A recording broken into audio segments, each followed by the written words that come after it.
이제 오늘 한번 따라서 하실까요? 내가 해 아래서. 내가 해 아래서. 이제 설교가 끝날 때쯤이면 이 제목의 의미가 무엇인가를 여러분들이 좀 알게 될 겁니다. 우리 지난주부터 이제 전도서를 시작했죠. 그래서 1장 첫 번째 시작되어지면서 솔로몬이 그 자기의 인생의 여정을 거의 다 살았어요.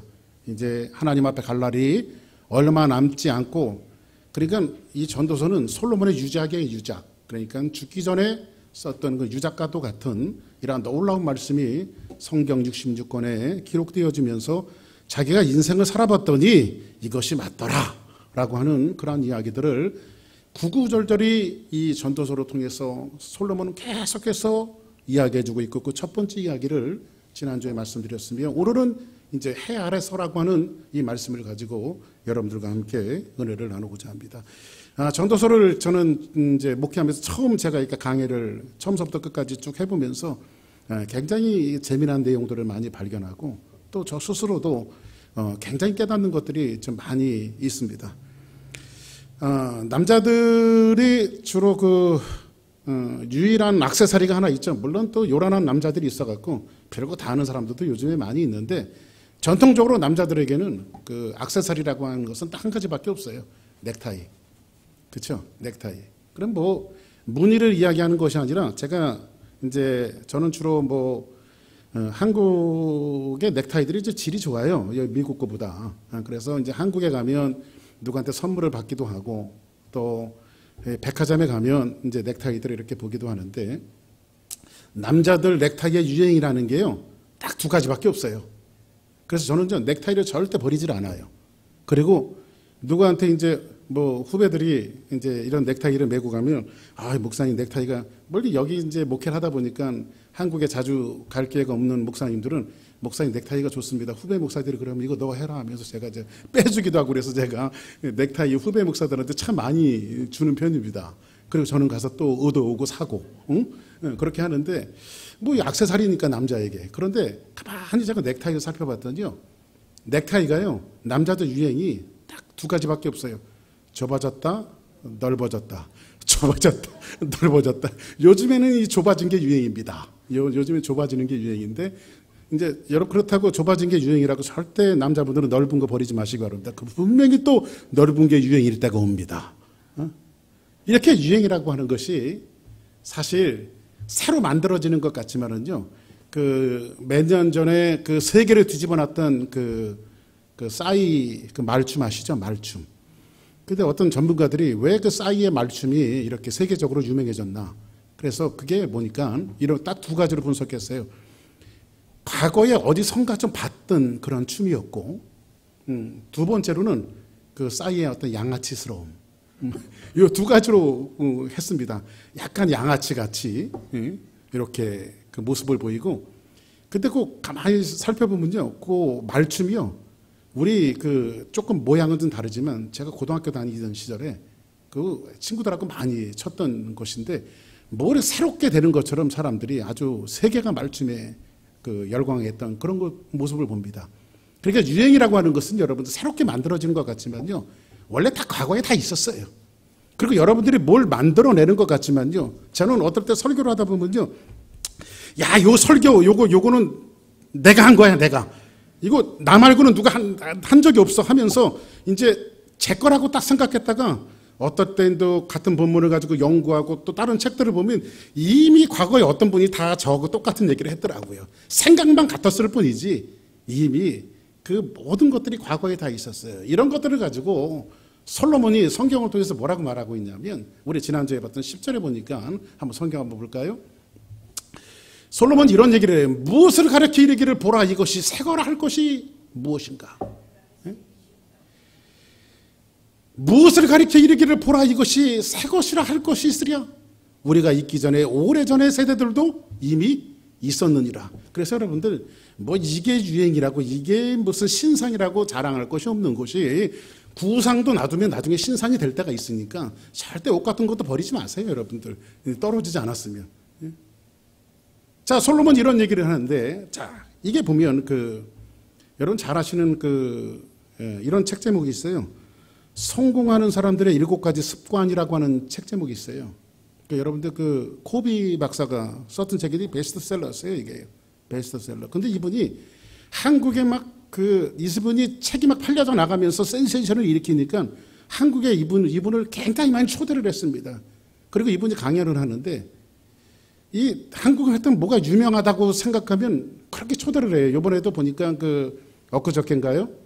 세계적인 축구 스타 호날두가 유벤투스하고 같이 이렇게 한국을 방문해서 한국의 프로 축구팀하고 경기를 했는데 최고 비쌌던 좌석이 40만 원이래요. 좌석 하나에 40만 원. 그 지방에서 뭐 사람들이 다 몰려와 갖고 거기에 6만 명이 꽉 찼는데요. 그 환산해 보니까 60억, 입장료만 60억이래요. 근데 그 사람들이 한결같이 공통점이 뭐냐면 누구를 보러 왔냐면 호날두를 보러 온 거예요. 근데 호날두는 단 1분도 뛰지를 않았어요. 그래가지고 이 한국 네티즌이 막 난리가 났어요. 이건 사기다. 사기다. 그러니까 이렇게 그런 유명한 사람 초대하지 말고 저를 초대했으면 좋겠어요. 그런데 이게 코비 박사가 이제 성공하는 사람의 7가지 습관이라고 하는 책이 막 센세이션을 일으키고 막 팔려나가기 시작하니까 한국에 초청이 돼서 이제 강연을 이제 특강을 하는데 거기에 이제 누가 모였냐면 각 기관장들, 아주 유명하다라고 하는 기관장들하고 그 다음에 회사를 대표하는 CEO들 이런 사람들이 모여갖고 코비 박사가 강연을 하려고 그러는데 여러분들 한국은 약간 좀 관료주의 아닙니까? 그러다 보니까 기관장들이나 CEO들은 가지고 있는 공통점이 한 가지가 있어요. 그게 뭐냐면 얼굴이 좀 근엄하지요. 웃지도 않고. 이렇게 있다 보니까 코비 박사가 강의를 하려고 해도 제가 여러분들 설교를 할 때는요. 반응을 해주셔야 돼요. 막 웃기도 하고 끄덕끄덕하기도 하고. 근데 근엄하면 이게 설교가 안 된다 이 말이죠. 응? 근데 코비 박사가 강연을 하려고 그러는데 전부 다 앉아있는 사람이 근엄하니까 어떻게 말을 꺼낼 수가 없어요. 그래서 한 가지 코비 박사가 시킵니다. 여러분들 다들 한번 눈을 감으십시오. 그 인디비저 의자에 다 이렇게 앉아있는데 다들 눈을 감으십시오. 그래서 이 사람들이 참석한 사람들이 100여 명들이 다 눈을 감았어요. 그리고 나서 여러분들이 생각하기에 정북방향이라고 생각하는 방향에 여러분들 눈을 감은 채로 그 북쪽을 향해서 여러분들이 한번 자세를 한번 틀어보십시오. 그랬더니 막 삐걱삐걱거리면서 요란한 소리를 내면서 사람들이 막 북쪽으로 향해 정북 방향으로 해서 의자들을 막 흔드는 거죠. 그러다가 이제 어느 정도 이제 자세가 잡혀진 다음에 조용해지니까 눈을 뜨십시오. 그랬더니 눈을 떴더니요. 거기에 모이는 사람들이 막 박장대소가 일어났어요. 깍깍을 대고. 왜냐하면 100여 명이 참석했는데 방향이 다 틀려요. 어떤 사람은 벽 보고 있는 사람, 어떤 사람은 서로 마주 보고 있는 사람, 어떤 사람은 뒤를 보고 있는 사람, 앞을 보고 있는 사람 전부 다 틀린 거예요. 그러면 묻습니다. 여러분 왜 정북 방향이 다 다르죠? 이거 어떻게 알까요? 다 다른데. 그래서 코비 박사가 다수결로 결정할까요? 근데 이게 다수결로 결정할 수 있는 문제가 아니죠. 북쪽은 딱 한 방향밖에 없는데. 이걸 가지고 뭘 이야기하냐면요. 우리들이 자신들이 생각하는 한쪽 방향이 있어요. 그렇죠? 누구나 자신들의 고정관념 속에 있는 자기의 방향들이 있어요. 그 방향을 고집하며 우리는 원웨이라고 하면서 그 길을 계속해서 걸어가요. 근데 이렇게 계속해서 걸어왔던 나의 인생의 끝이 과연 맞느냐 이 말이지요. 솔로몬도 오늘 이 전도서를 쓰면서 자기는 뭔가 부지런하게 뭔가를 살피고 연구하고 인생을 살아왔다라고 생각하고 머리가 백발이 되어지고 하나님 나라에 갈 날이 얼마 되지 않아서 솔로몬이 깨달았던 것은 뭐냐면 내가 과연 인생을 잘 살아왔는가?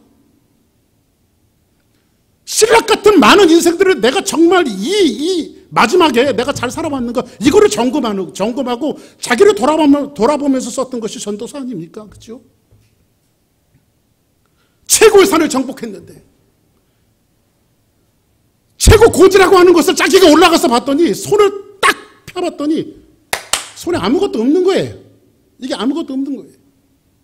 언젠가 여러분들 한번 기억나시죠? 어떤 사람이 30층 아파트에 살아요. 최고 꼭대기에 살아요. 30층 아파트. 근데 3명의 친구가 자기 집을 방문해서 같이 이렇게 올라갑니다. 그런데 엘리베이터 앞에 갔더니 엘리베이터 앞에 문구가 하나 딱 써 있어요. 지금 엘리베이터 점검 중입니다. 계단을 이용하세요. 30층까지 올라가려고 하니까 아찔하죠. 그래서 셋이 깨를 냈습니다. 한 친구에게, 여보게, 자네는 10층까지 올라갈 때 세상에서 가장 재미났던 이야기를 한번 해보게. 그래 한 친구가 세상에서 재미났던 이야기를 하면서 10층까지 올라가니까 껄껄껄대면서 이 친구들이 10층까지 올라갑니다. 두 번째 친구에게, 자네는 20층 올라갈 때까지 가장 익사이딩했던 일을 이야기하게. 그래서 그 자기가 살아오면서 가장 익사이딩했던 그러한 이야기들을 이야기하니까 몸이 오싹오싹거리면서 막 길을 대면서 20층까지 거뜬히 올라갑니다. 그 마지막 친구가 이야기합니다. 나는 저 꼭대기에 올라갈 때까지 가장 슬펐던 일을 이야기하겠는데, 이 친구가 슬펐던 이야기를 하니까 눈물이 나요. 그리고 30층까지 울면서 웃으면서 30층까지 올라갔어요. 근데 집주인 친구가 자기 집 현관문 앞에 섰더니 깔깔대고 웃기 시작해요. 왜 그러나 그랬더니, 어떡하지? 내가 차에다가 열쇠를 두고 왔네. 30층 또 내려가야 돼요. 지금 솔로몬이 지금 그거에 전도서가 오늘 이 말씀에 최고의 정상 30층에 올라가 봤더니 뭔가 내놓을 수 있는 키가 없어요. 내 손을 봤더니 이거다 싶어갖고 잡아봤더니, 손을 열어봤더니 이게 뭐가 없는 거예요. 아무것도요. 지금 그거를 오늘 말씀을 통해서 이야기해주고 있어요. 솔로몬은 평생 살아가면서 세 가지 끝에 대해서 연구를 했어요. 세 가지 끝에 대해서 달려왔던 사람이에요. 첫 번째는 뭐냐면 지혜와 지성, 공부를 얼마나 많이 해야 만족할까, 이거예요. 여러분들, 공부를 얼마나 해야 만족하겠습니까? 저희 사람은 저한테 툭하면 저한테 주문하는 게 있어요. 여보, 당신 PhD. PhD 전 안 합니다. 여기서 예언하겠습니다. 전 안 합니다. 이미 이제 가지고 있는 것으로 만족하니까 전 공부 많이 하는 거 별로 좋아하지 않는 사람이에요. 근데 솔로몬이 얼마나 많은 공부를 하고 얼마나 많은 지성을 쌓고 얼마나 많은 지혜를 가져야 만족한가, 이거에 대해서 달려온 사람이에요. 자기 인생을요. 두 번째로는요, 정욕의 끝은 어디인가, 얼마나 많이 내가 몸으로 쾌락을 누려야 이것이 만족할 수 있을까. 그래서 솔로몬은 자기의 육체를 위해서 모든 것을 다 해봤어요. 그래서 처첩을 1000명이나 얻었으니까. 그죠? 처첩을 1000명이나 얻었다고요. 그 어떻게 비유로 다 맞췄는지 모르겠어요. 예? 그 전에 남편 되신 분들 생각해보세요. 여자들 비유를 맞춰야 살잖아요. 근데 어떻게 한 명도 힘든데 그 비유로 다 맞추며 살았을까? 응? 어떻게 하시냐고? 제가 그렇다 그거죠. 세 번째로는 뭐냐면 내가 얼마나 명예와 돈을 가져야 얼마나 만족할 수 있을까? 얼마나 많은 돈을 가져야 내가 만족할 수 있을까? 그래서 자기는 모든 부를 누려봤어요. 여러분들, 그 서교의 제왕이었던 록펠러의 이야기를 여러분 잘 아시죠? 그 사람이 마지막에 죽어가게 되어졌어요. 그리고 병원에 친구가, 거의 죽어갈 때 친구가 방문을 합니다. 록펠러는 병원에 누워갔고요.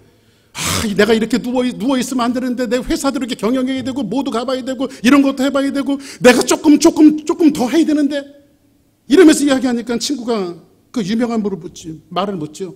여보게, 자네는 진짜 재벌인데 세계가 알아주는 재벌 아닌가? 그런데 얼마나 더 가져야 자네가 만족할 수 있는가? 이 얘기를 했더니 록펠러가 그 유명한 말을 하죠. Little bit more. 조금만 더 가지면 만족할 수 있는데. 인간의 욕심이 그렇게 끝이 없죠, 여러분들. 네? 조금만 더 가지면 만족할 수 있었어요. 조금 더 좋은 집을 가지고 좋은 차를 타고 좋은 환경을 누리고 좋은 백을 가지고 좋은 명품을 가지고 이것이 만족할 수 있다고 느꼈는데, 사람의 욕심이라는 것이 더 가지고 싶어요. 솔로몬은 그것을 위해서 살아왔어요. 지성의 끝은 어디인가? 얼마나 더 많이 가져야 자기가 만족할 수 있는가? 정욕의 끝은 어디인가? 이 세 가지를 가지고 솔로몬이 살아왔어요. 평생 열심히 살았습니다. 근데 오늘은요, 그 중에 하나 말할 수 있는 것이면 얼마나 많이 공부하고 얼마나 많이 지혜가 있고 얼마나 많이 지성을 쌓아야 만족할 수 있는가, 이것에 대해서 오늘은 이 한 가지만 이야기하려고 그래요. 나머지는 또 할게요. 제가 다음 주도 하고 다다음 주도 하고. 자, 그러면 지혜의 끝이 어디 있을까? 이 목마름을 가지고 솔로몬은 지금 지성의 산을 향해서 등정을 하고 있어요. 계속해서 올라가고 있습니다. 근데 향해서 올라가는데 한번 볼까요? 12절 같이 한번 읽어봅시다. 나 전도자는 시작. 나 전도자는 예루살렘에서 이스라엘 왕이 되어. 13절 시작. 마음을 다하며 지혜를 써서 하늘 아래서 행하는 모든 일을 연구하며 살핀즉 이는 괴로운 것이니 하나님이 인생들에게 주사 수고하게 하신 것이니라. 이건 뭐냐면요, 여기 성경은 뭐라고 말하냐면 솔로몬은 이스라엘 왕이 되어지고 전도자가 되어서 평생을 살아서 뭐를 다했어? 마음을 다해서. 그냥 거달기식으로 했다는 것이 아니라 정말 마음을 다해서 지혜를 써서 하늘 아래서 행하는 모든 일을 연구하면서 살폈대요. 여러분들, 제가 학교, 이렇게 초등학교, 저희 다닐 때는 국민학교라고 말했는데 요즘 초등학교라고 말하죠. 어릴 때 그런 것이 있었어요. 개미집을 파다가요, 유리 주머니에다 놓아놓고요, 개미들의 동향을 살피는 거예요. 개미들이 먹이를 어떻게 끌어들이고 뭐 이런 것들. 근데 어릴 때 그렇게 그걸 갖다 한 달 동안 개미집을 파서 유리함에다가 놓아놓고 그걸 아침마다 와서 체크하고 연구를 하는 거예요. 그러니까 아침마다 오면요, 저희 조가 계속해서 거기에 집중을 하는 거예요. 집중을 하는 거예요. 또 집중하고 또 집중하고, 그리고 뭔가를 작성을 하는 거예요. 근데 그때 얻어졌던 개미에 대한 습득은요, 잊어지질 않아요. 근데 외워서 거달기식으로 한 것은요, 금방 다 잊어버려요. 여기서 솔로몬이 이야기한 것은 뭐냐면요, 마음을 다해서 지혜를 써서 하늘 아래서 행하는 모든 일을, 하늘 아래서 행하는 모든 일을 자기가 연구하고 살폈다라고 하는 것은 거달기식으로 책 읽고 쓰고 이 정도가 아니라 아까 개미를 연구하듯이 자기의 온 마음을 다해서 프로젝트를 쓰듯이 문제의 근원까지 다 들여다보고 그걸 연구했다는 거예요. 이 솔로몬이 얼마나 부지런한 사람이에요, 여러분들. 공부가. 그렇죠? 외워서 얻은 학위가 아니라 문제의 근원까지 파헤치는 학위를 얻을 정도로 아주 지성을 향해서, 지혜를 향해서 공부했던 사람이 누구였냐면 바로 솔로몬이었어요. 그런데 이렇게 자기가 공부를 많이 한 결과가 어떠했냐면, 성경 한번 볼까요? 16절에 뭐라고 말하냐면, 내가 내 마음속으로 말하여 이르기를, 솔로몬이 자기가 자기 마음속으로 이야기하는 거예요, 지금요. 뭐라고? 보라, 내가 크게 되고, 아주 싸가지가 없어요. 자기가 크게 됐대요. 그러니까 여러분들, 남이 나를 크다고 얘기해야 되지, 자기가 스스로 크다라고 이야기하는 사람은 이거를 경상도 말로 싸가지가 없다고 그러는 거예요.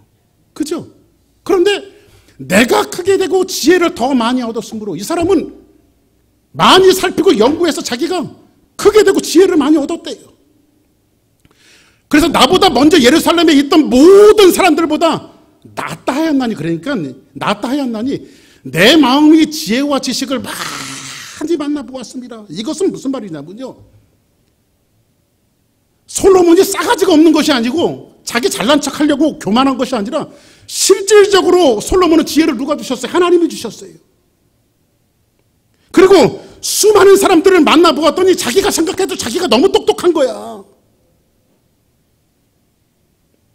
수많은 지혜자도 공부 꽤나 했다는 사람들이 찾아와서 그 사람들하고 얘기를 해보면요, 자기를 당할 사람이 없는 거예요. 솔로몬이 얼마나 여기에 많은 것이 들어있는지, 여러분들, 말하는 것이 여러분들 들어있어야 나오지요. 안 들어있으면 요란한 거예요, 그거는요. 그죠? 그래서 열왕기서에서도 뭐라고 말하고 있죠? 솔로몬에 대해서 뭐라고 말하고 있어요? 이 사람은요, 수천 개의 자문을 쏟아나요. 그죠? 수만 가지 자문을 쏟아나요. 그러니까 이 소문이 세계 속에 퍼지니까요, 사람들이 소원 한 가지가 있었어요. 그 당시에는요, 소원 한 가지가 있었거든요. 그 소원은 뭐냐면, 저 사람 도대체 누군지 저 사람 한번 만나서 대화나 한번 해봤으면 좋겠다.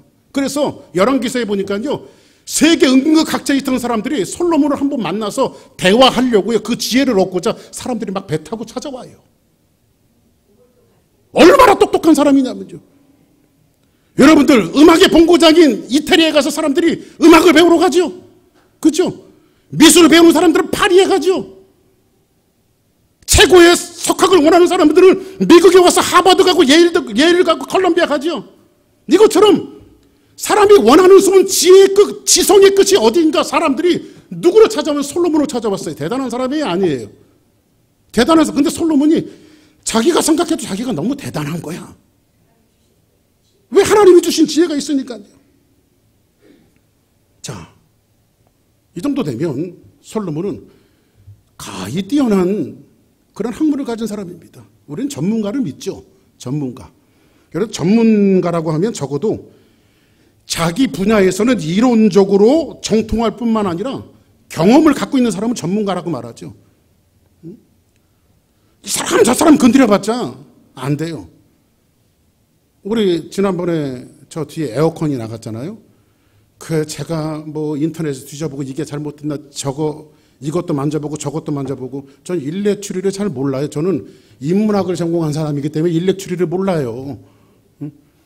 근데 뭐 보고 해봤자 아무것도 없어요. 이건 안 되겠다. 전문가 불러서 하니까 금방 되잖아요. 그죠? 기술자가 오니까 금방 고치잖아요. 이 전문가라고 하는 이 상당한 이 전문성을 다 갖고 있죠. 자, 여러분들 그거 아세요? 아마 다 아실 거예요. 아마 텔레비전에 많이 나왔으니까. 삶은 계란하고 날계란하고 구분하는 법 아십니까? 이거 물어봤더니 쫙 집어보면 되는데 그거 말고 보고 딱 봐갖고 삶은 계란하고 찐 계란하고 아니 찐 계란하고 날계란하고 이 두 개를 구분하는 법을 아십니까? 그거 말고 교회 용어로 써야 돼. 집사님 대가리 말고 머리. 그런데 여기 이제 텔레비전에도 많이 나왔는데 이걸 구분하는 방법이요. 이렇게 돌려보면요, 팽이처럼 이렇게 돌려보면요, 스른 건 삶은 계란이고요, 금방 자빠지는 거는 날계란이에요. 근데 요거를 보니까요, 삶은 계란과 날계란의 원리 해갖고 논문을 썼어. 어떤 사람이 전문가로. 이 참 대단하죠. 뭐 쓸 게 없어서 그런 논문을 쓰는지 몰라. 논문을 써갖고요, 저도 관심 있어갖고 그 PDF 파일로 인터넷에 다 올라와 있어요. 그거. 그래서 제가 이렇게 봤더니요, 이건 수학이야, 수학. 그래서 몇 줄 읽다가 에이 나하고는 안 맞는다. 그거 집어쳐버렸어요. 제가 그것도 알아서 뭐 할 겁니까 그거. 그죠? 근데 이 사람들은 삶은 계란, 이 계란에 대해서는 전문가예요. 어떤 사람은요, 이런 사람이 있어요. 지 주둥이만 연구하는 사람이 지 주둥이. 쥐가 어떻게 이 벽을 뚫고 갉아먹는가 이런 것들을 연구하는 사람이 있어요. 그런 것만. 이 사람들은 쥐 주둥이에 대해서는 아주 전문가예요. 이번에 제가 이제 교수 연수회를 달라스 갔잖아요. 달라스 가서 제가 수요일 날 밤에 내려왔는데 한 30명 정도 교수들이 왔어요. 근데 한 가지 감사한 건 뭐냐면, 내가 이런 사람들 사이에 내가 껴있다는 것만 해도 감사하다. 왜냐면 다 똑똑해. 세상 말로 이야기하면 제가 제일 무식해, 거기서. 근데 이제 뭔가 이렇게 한 문장을, 센텐스를 놓고 그걸 번역을, 우리가 이제, 센트럴 베프티스트 디로컬 세미나리 그 비전 스테이트먼트를 미국 교수들이 한 거를 갖다가 한국말로 번역해내는 게 있었어요. 그런데 거기에 그 쉐이핑 처치라고 하는 그 단어가 하나 있었는데,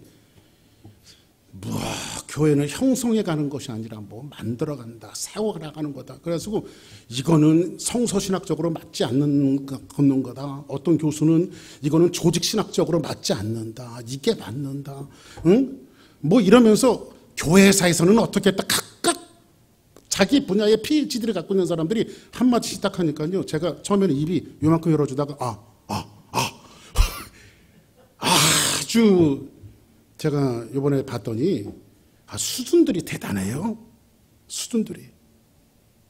근데 요 사람들한테 가갖고 성사학을 전문하고 교회사를 전문하고 설교학을 전문하고 조직신학을 전문하고 요 사람들한테 가갖고 이런 질문을 한번 해본다고 생각합시다. 여러분들 이 식물이 아스팔트를 뚫고 나오잖아요. 풀 같은 것들이 아스팔트를. 요거에 대해서 설명할 수 있습니까? 이렇게 물어보면 못해. 자기 전문적인 것만 알고 있지 그건 못해. 그죠? 또 어떤 사람한테 가서 여러분들 미술가들 있잖아요. 미술가들이 이렇게 그림을 딱 그려요. 꽃을 그리는데 줄기를 딱 세우고 거기다가 형형색 색깔이 있어서 꽃을 하자는데 꽃이 진짜 살아있는 것 같아. 들로 갈 것 같아 꽃이. 근데 그 색에 대해서 설명하라고 그러면 그 사람들이 설명할 수 있겠냐고. 그 미술 분야를. 설명 못하죠. 가끔 다큐멘터리 같은 것들 보면요. 이 천체에 대해서 우주에 대해서 우주학자들이 나와갖고요. 특히 나사 같은 데서 우주학자들이 나와갖고요. 우주에 대해서 그 하늘의 별에 대해서 이렇게 얘기하는 거 보면 진짜 입이 벌어질 정도예요. 이야, 진짜 하나님 만들어 놓으신 세상이 정말 대단하다. 여러분들 밤에 한번 진짜 하늘을 한번 보면서 캄캄한 밤에 하늘을 보면요. 마치 하늘이 보석 뿌려놓은 것처럼요. 아주 시향찬란하잖아요. 그렇죠? 근데 요 천체학자들이 우주학자들이 뭐냐면 요 별들이 촘촘히 있는 이 별들이 넓이와 간격과 이 비율을 통해서 어떻게 세상을 돌고 있는가를 이 사람들이 계산을 해내요. 그거를요. 굉장히. 근데 그렇게 오랜 세월을 이게 도는데요. 이 별들이 부딪히질 않아요. 일정한 간격을 두고 계속해서 오랜 세월들을 그렇게 해왔어요.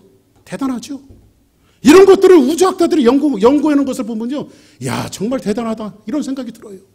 그런데 이 사람들에게 가서 결국은 이런 질문을 해요. 그 우주의 기원이 어디에 있느냐?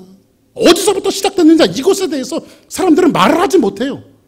어디서 우주가 생겨났으며 어떻게 저 하늘에 보석 뿌려놓은 저 많은 별들이 어디서 생겨났는가? 이것에 대해서 사람들은 말을 하지 못해요. 그런데 성경은 이야기해요. 성경은 뭐라고 이야기합니까? 성경 한번 보세요. 태초에 하나님이 천지를 창조하시니라. 우리 신앙은 여기서부터 시작되지요. 성경이 첫 번째 패스를 때 제일 먼저 이야기하는 게 뭐예요? 태초에 in the beginning, 세상이 시작하기도 그 전에 하나님께서는 하늘과 땅을 만드셨어요. 그죠? 우리의 신앙과 세계관이 여기서부터 시작이 되어지잖아요. 그죠? 근데 세상의 지혜자들이 모르는 것을 우리는 알고 있어요. 사람의 지혜라고 하는 것이, 사람의 지성이라고 하는 것이요, 사람마다 시대마다 다 틀려요. 결국 문제는 꼬여가고 해답을 구하지만 사람들이 그 해답을 내놓지 못해요. 지금 솔로몬이 최고의 정상에 봉우리에 올라갔어요. 지성의 봉우리에, 공부의 봉우리에, 지혜의 봉우리에 올라갔어요. 그리고 나서 내린 결론이 뭔지 아십니까? 최고의 정상에 솔로몬보다 대단한 사람이 어디 있어요? 아까도 말했잖아요. 수많은 사람들을 만나봤지만 나보다 난 사람이 없는 거예요. 이 사람은 과히 세상의 최고예요. 그런데 이 사람의 지혜에 대한 결론을 한번 보자고요. 17절 한번 볼까요? 한번 같이 한번 읽어봅니다. 시작. 내가 다시 지혜를 알고자 하며 미친 것들과 미련하는 것들을 알고자 하여 마음을 썼으나 이것도 바람을 잡으려는 것인 줄을 깨달았더라. 자, 보세요. 오늘 솔로몬이 뭐라고 말하냐면 내가 다시 지혜를 알고자, 미친 것들과 미련한 것들을 좀 배운 사람이 좀 약간 말이 과격해지네요. 그렇죠? 미친 것들과 미련한 것들을 알고자 하여 마음을 썼어요. 그러니까는 한마디로 이야기한 것은 뭐냐면 세상의 공부, 세상의 지혜, 세상의 모든 것, 이것이 전부 다 미친 짓이라는 거예요. 뭐 여기서 말하는 것이 염세주의, 허무주의 이것을 이야기하는 것이 아니라 진짜 그 끝에는, 결론에 가면 진짜 그 끝에는 모든 것을 주관하고 지혜의 끝은 어디인가, 솔로몬이 그거를 지금 설명하고 있어요. 여러분들 많이 공부하는 것이 미친 짓이에요. 딱 오늘 이제 목사님이 얘기했으니까 공부 많이 안 해야 되겠다. 그걸 얘기하는 게 아니라, 예? 미친 짓이라고 하는 것이 여러분들 이런 거예요. 히브리 말로 하렐 이렇게 써서 하렐이라고 하는 광기의 광기. 예, 여러분 광기가 왜 생기는지 아세요? 왜 사람이 미치는지 아십니까? 뭐 한 가지 몰두하다 보면 미쳐요, 사람이요. 뭔가 한 가지. 그러니까 이거를 광기 하렐에 이 깊은 속에 들어가면 뭐가 있냐면요. 중독이라고 하는 말이 있어요. 중독. 뭔가에 중독이 된 거예요. 약물에 중독되고, 학문에 중독되고, 쾌락에 중독되고, 돈에 중독되고, 모든 것에 중독이 되어서 자기가 죽어가는 줄 몰라요. 세상에 지금 관계 있는 세상이에요. 지금요. 내가 뭐에 중독되어 있는지 몰라. 사람들이 나는 아는 것 같지만 사실 나를 깊이 들여다보면 내가 지금 뭐에 중독되어 있는지 몰라요. 여러분들 개구리 보세요. 개구리 잡아다가요 이렇게 손으로 딱 잡다가요 주전자에다 딱 놔두면요 요놈이 살았는지 알고 개구리 주전자에서 막 헤엄을 쳐요. 가스레인지에다가 올려놓고요 불을 이렇게 켜면요 따뜻하지만 아이고 따뜻하다 아이고 따뜻하다 그러다가 삶아져. 예? 자기 죽는지는 몰라요 지금요. 그죠? 여러분들 그 중독이라고 하는 말이 아주 오래전에 제가 한국 드라마 중에 아주 재밌게 봤던 드라마가 하나 있어요. 그 아십니까 여러분들? 올인이라고. 올인. 그게 누가 나오냐면 그 월드스타 이병헌, 요즘에 뭐 디볼스 했는데 그 송혜교 씨 그렇게 둘이 나와서 하는데 사실 여러분들 이 드라마에서 그 실제 인물 이병헌 역할을 했던 이 사람이 실제 인물의 참호 씨라고 원래 프로 바둑기사예요. 이 사람이요. 근데 이 사람이 여차저차해서 이 사람을 소재로 해갖고 올인이 실제 인물을 가지고 드라마를 만든 거예요. 올인이. 근데 이 사람이 여차저차해서 이제 뭐 어렵고 힘든 그 고비를 거쳐서 미국에 오지요. 미국에 와갖고 실제로 카지노 업계의 1인자가 되어져요. 그 드라마 보면 그 나오죠. 카지노 업계의 1인자가 되어져요. 근데 이 사람이 이제 다시 한국으로 돌아가갖고 지금 모 대학에서 카지노 학과에서 교수예요. 지금도 있어요, 이 사람이. 근데 이 사람이 책도 써냈는데 이 사람이 뭐라고 말하냐면요. 한마디로 얘기해서 도박은 미친 짓이다. 이렇게 얘기해서 도박은 미친 짓이다. 그런데 이 사람이요. 인간의 심리상이요. 도박장에 딱 가면요. 인간의 심리 가운데 딱 들어오는 게 뭐냐면 딸 것 같다는 거예요. 이게 인간의 심리라는 거예요. 이 사람이 얘기하는 거예요. 뭐 붙여서 얘기하는 이 사람이 그렇게 얘기해요. 도박장에 가면 꼭 딸 것 같대. 그런데 뭐 가끔 재팟이 터져갖고 따는 사람도 있어요. 그래서 도박장에 가서 돈 따는 사람이 있는데 이 사람을 두 가지로 표현했는데 두 가지 중에 하나예요. 아이고 땄다 이제 여기서 딱 끊어야지 해갖고 집에 갔다가 그 다음에 다시 온대. 왜냐면 그걸 잊질 못해서. 거기서 끊어서 오는 것 같지만 그 감격을 잊지 못해서 다시 돌아온대. 또 한 사람은요. 그 돈 다 떨어질 때까지 거기서 또 도전을 한대요. 이 도박의 생리적인 구조예요. 제가 그런 분을 봤어요. 어떤 미국 분인데요. 라러리 있잖아요. 이렇게 스크래치 이렇게 하는 거예요. 1불짜리라는데 저한테 막 이러면서요. 나는 평생 이걸 처음 해본대. 그 아주머니 얘기예요. 미국 여자분 얘기예요. 평생에 처음 해본대. 왜 그러냐. 그래도 자기 내 앞에서 긁더라고요.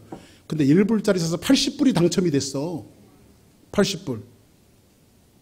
그리고 그 이후에 그녀는 매일매일 이게 긁는 곳이 그 여인의 일상이 돼버렸어요. 이게 여러분들 도박이 갖는 중독성이죠. 예? 그만큼 이 도박처럼 무서운 곳이 없어요. 여러분들 세상이요. 온통 도박 같은 세상이에요. 사람들이 그 속에서 점점 광기 그렇게 미쳐가고 있어요. 사람들이요. 정말 들어야 할 소리 왜 미치는지 아십니까? 정말 들어야 할 소리를 듣지 않고 사람은요 누구든지 자기 듣고 싶은 소리만 듣는데요. 들어야 할 소리를 듣는 것이 아니라 자기 듣고 싶은 소리만 듣는데요. 이 말이 무슨 말이냐면요. 뉴욕 맨하탄에 사는 한 청년이 있는데 그 사람은 거기 고향이고 본고장이 거기서 태어나서 거기서 자라났어요. 근데 자기 친구 중에 인디안 친구가 하나 있어요. 인디안 친구하고 뉴욕 맨하탄 거리를 둘이 이렇게 지나갑니다. 얼마나 뉴욕이 여러분들 그 서울 명동 압구정보다 훨씬 더 요란한 도시죠. 막 찻소리, 사람 소리, 사람 걸어다니는 소리 버글버글 하는 소리가 막 들리는 곳이 뉴욕 아닙니까? 복잡한 도시죠. 근데 여기를 둘이 지나가고 있는데 인디안 친구가 이상한 소리가 들리네. 왜? 무슨 소리 들려? 그랬더니 야, 어디서 귀뚜라미 소리가 들려? 그랬더니 이 뉴욕 친구가 야, 이렇게 세상이 요란하고 차진하는데 여기에 무슨 귀뚜라미가 있냐? 아니야, 내 귀에는 귀뚜라미 소리가 들려. 하면서 그 친구를 쫓아서 한참을 가보니까요, 맨홀 앞에, 어느 맨홀 앞에 딱 멈췄어요. 그럼 맨홀 뚜껑을 딱 열어보니까 귀뚜라미 몇 마리가 턱 튀어나오는 거예요. 이야, 그러면서 이 인디안 친구가 하는 말이 뭐냐면, 보통 사람들은요, 자기가 듣고 싶은 소리만 듣는데요, 들어야 할 소리를 듣지를 못한대요. 나는 사람이 들어야 할 소리를 들은 것뿐이라고 말해요. 그 복잡한 도시에서 사람들이, 여러분들, 절대 다수가 항상 옳을 수가 없어요. 다수들이 이것은 아니다, 이렇게 하면서 사람들이 자기가 원하는 길을 쭉 걸어가고 있어요. 근데 그걸 노할 수 있는 것이 신앙이에요. 나 혼자 외길을 걸어가는 거예요. 그래서 예수님도 뭐라고 말합니까? 너희들이 넓은 길로 가지 말아라, 좁은 길로 걸어가라. 너희들이 넓은 문으로 들어가지 말아라, 좁은 문으로 들어가라. 진리 자체가 좁은 거예요, 여러분들. 남들 다 한다고 그것이 항상 옳은 것이 아니에요. 그래서 신앙이라고 하는 것은 어떤 면에서 보면 외고집이에요. 외고집. 저는 수많은 설교를 하러, 우리 교회에서도 설교를 하고 수많은 곳을 돌아다닙니다. 어떤 분이 막 찾아와갖고 이야기합니다. 목사님 은혜 받았습니다. 그래, 물어보고 싶어요. 어디에서 은혜 받았는지. 근데 가만히 그 사람의 내면에 들어가 보면요, 내가 듣고 싶은 소리를 당신이 해뒀다 그거지. 그래서 은혜 받은 거예요. 평소에 듣고 싶었던 거.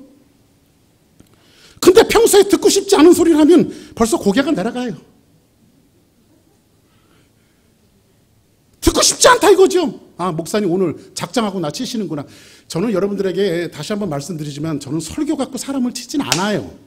그러니까 여러분들 혹시 마음속에 그런 부딪힘이 있으면, 아, 그냥 성령께서 말씀하시는구나 이렇게 이해하시면 되지, 목사님 나를 치시는구나 이렇게 좀 저급한 평가를 하지 않기를 주의 이름으로 축복합니다. 예? 근데 이렇게 설교 들을 때도요, 보면 듣고 싶지 않은 소리가 들어와서 내 마음을 때로는 쑤시고요, 나를 괴롭게 하고요, 내 심령을 막 뒤흔들어서요, 우리의 삶이 하나님 앞으로 바뀌어지는 거, 이게 설교란 말이에요. 그래서 설교가, 하나님의 말씀은 하나님의 감동으로 되었어요. 성령의 감동으로 교훈하고 책망하고 바르게 함과 의로 교육하게 유익하다고 성경은 말하잖아요. 그렇죠? 공부의 끝이 어딘가 한번 제가 어떤 사람을 소개해 드릴 테니까 게스트를 한번 해보세요. 이 사람이 도대체 누군가. 이 방송인님의 변호사예요. 이 사람이. 이제 이것만 가르쳐 드리고 설명을 할게요. 이 사람은요, 한국 사람인데 서울대학을 이렇게 다니면서 하루는 이게 TV 보다가 사법고시를 사람들이 합격을 하니까 나도 사법고시나 한번 봐볼까? 해갖고 심심해서 사법고시를 봤어요. 심심해서 책 몇 번 보고. 그랬더니 이 사람이 사법고시에 덜컥 합격을 했네. 그래서 한국 역사상 최연소 사법고시 합격자. 사람들이 축하한다고 그러는데 그것이 만족이 안 되더래요. 그래서 그냥 학교 다니다가 그럼 행정고시나 한번 봐볼까? 해갖고 행정고시를 봤대요. 그랬더니 행정고시 수석 합격. 수석. 사람들이 어떻게 사법고시, 행정고시까지 그렇게 그것도 수석으로 합격을 하냐고. 그래도 만족이 안 되더래요. 그래서 외무고시 한번 봐볼까? 해갖고 외무고시를 봤더니요, 외무고시에서는 차석 합격. 와. 사법고시 최연소, 행정고시 수석, 외무고시 차석. 이 정도 되면 가히 괴물이죠. 그래서 그냥 맛배기로 그냥 슬슬 했더니 서울대학교는 수석으로 졸업을 하고 만족이 없더래요. 그래서 미국으로 건너왔어요. 그래서 더 커니 들어간 대학이 어디냐면 바로 하버드입니다. 하버드에 가서 법학 석사를 해요. 내가 이거 만들어낸 게 아니라 나도 어디 인터넷 보고 알았어. 그래서 이 사람이 하버드에 와갖고 법학 석사를 따요. 이거 만족이 없는데 그래서 예일을 또 들어가요.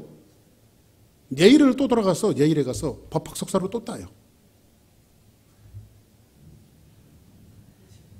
슬슬 그 옆에 있는 콜롬비아 한번 가볼까? 콜롬비아에 가갖고요. 법학 박사학위를 또 따요. 그래서 이 사람은 국제 변호사가 됩니다. 이 정도 되면 여러분들 솔로몬이 끝까지 갔다 그랬더니 이 사람도 끝장 정도 되는 사람이죠. 이 정도 되면, 그죠? 아니, 평생 어떤 사람은 사법고시 평생을 올인을 해도, 그냥 떨어지는 사람이 있는데, 우리 형은 기술고시 2번이나 떨어졌어요. 1차 2번 합격하고요. 2차에서 계속 미끄러지는 거야. 그거 안 되더라고요. 보통 여러분들.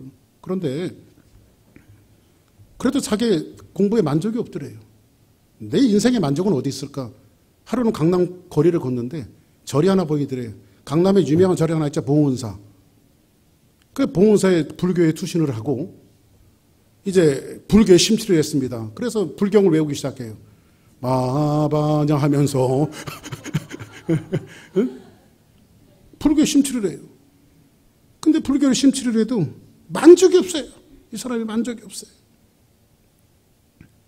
도대체 인생에 어디서 만족할 것이 있는가? 그런데 어떤 지인이 지나가다가 자네 그렇게 염세주의에 빠지지 말고 이건 한번 읽어봐 하면서 자기 친구 중에 크리스찬 친구가 있는데 성경책 신약 성경을 하나 주고 갔는데 요한복음 14장 6절에 보니까 예수께서 이르시되 나는 곧 길이요 진리요 생명이니 나로 말미암지 않고는 아버지께로 올 자가 없느니라. 이 말씀 속에 말씀이 꽂히기 시작하고요. 이 사람이 비로소 거기서 예수님을 만납니다. 그리고 이 사람이 뭐라고 고백하냐면 나는 평생에 내가 쌓아왔던 영원한 보금자리를 이제 찾았다. 이 사람이 누구냐면요.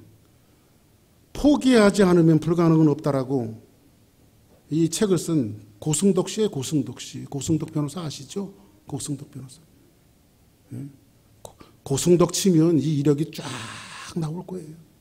이 책에다가 자기는 자기의 영혼의 갈증을 풀 수 있는 영원한 주님을 만났다.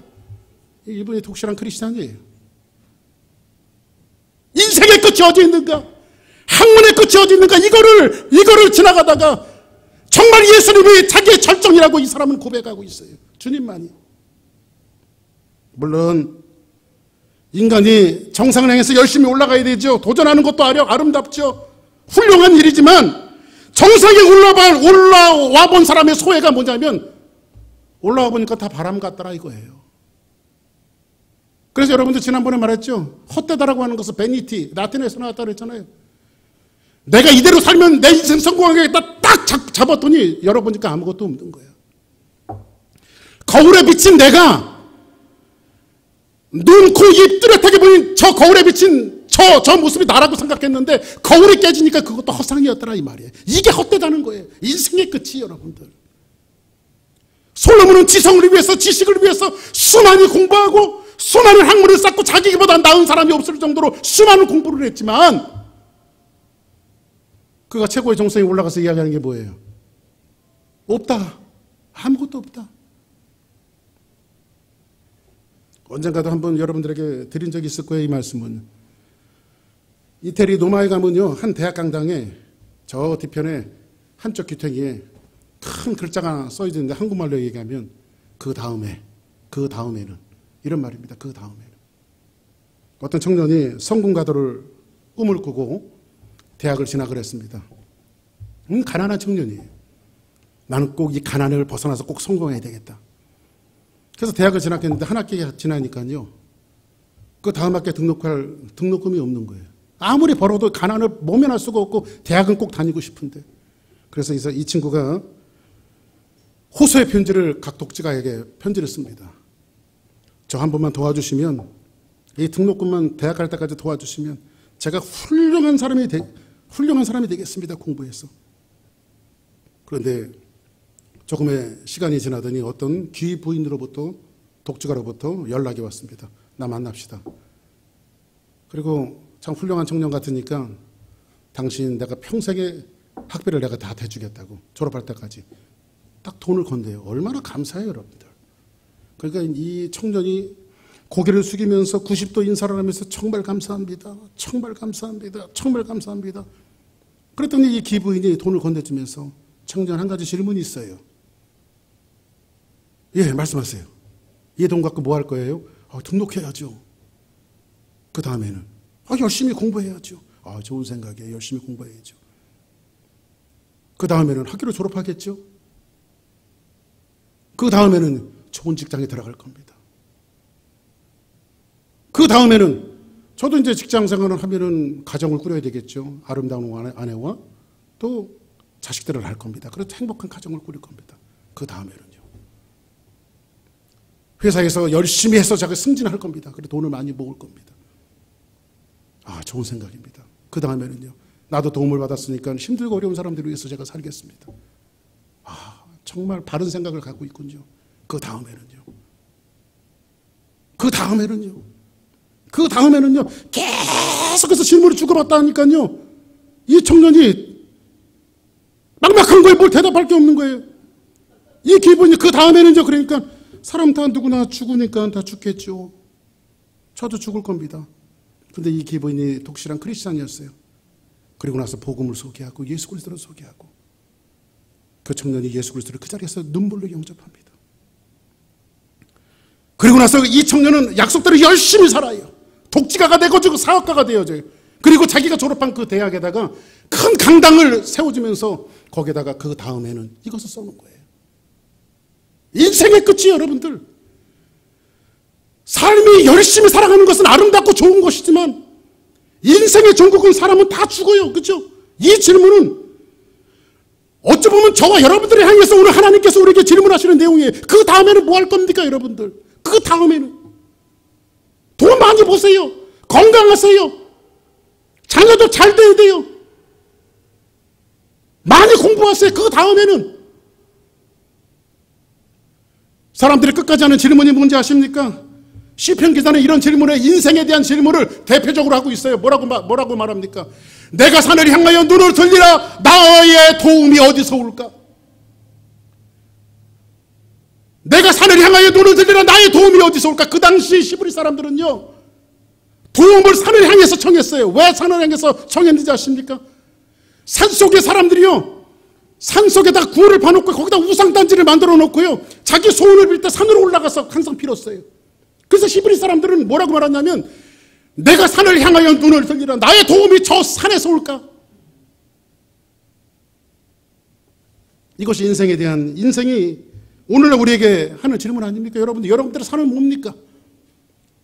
지식이에요? 지성이에요? 아니 돈을 위해 살아가고 있습니까? 더 많이 모으기 위해서 살아가고 있습니까? 더 강광하기 위해서 정욕을 위해서 살아가고 있습니까? 그것이 인생의 끝인가요? 오늘 전혀 우리에게 도움이 되지 않는 험한 것들을 위해서 우리는 살아가고 있어요. 성경 기자는 뭐라고 말합니까? 나의 도움은 천지를 지으신 여호와에게서로다. 할렐루야. 진짜 도움이 어디서 와요? 천지를 지으신 하늘과 땅을 만드신 여호와에게서 온다고 말하고 있어요. 여러분들 그래서 솔로몬이 우리에게 이 말씀을 통해서 대답해주고 싶은 것은 진짜 인생의 끝은 하나님이에요. 하나님은 과거에도 도우셨고 지금도 도우시고 미래도 도우시고 영원까지 책임지시는 분이 우리 하나님이에요. 아멘. 그분이 진정한 우리의 도움자 아닙니까? 그런데 우리는 우리의 삶 속에서 하나님을 외면하고 하나님을 부인하고 하나님을 뒤로 쳐놓고 우리의 유익을 위해서 우리의 정욕을 위해서 우리의 지식을 위해서 우리의 건강을 위해서 우리의 삶을 나 이것을 위해서 살아가고 있지 않아요?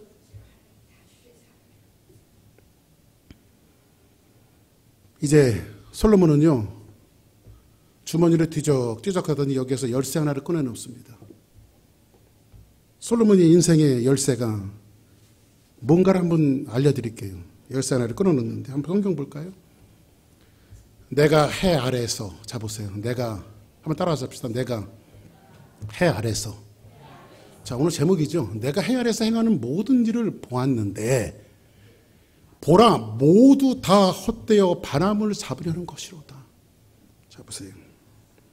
당시 히브리 사람들은요 해가 우주의 중심이라고 생각했어요.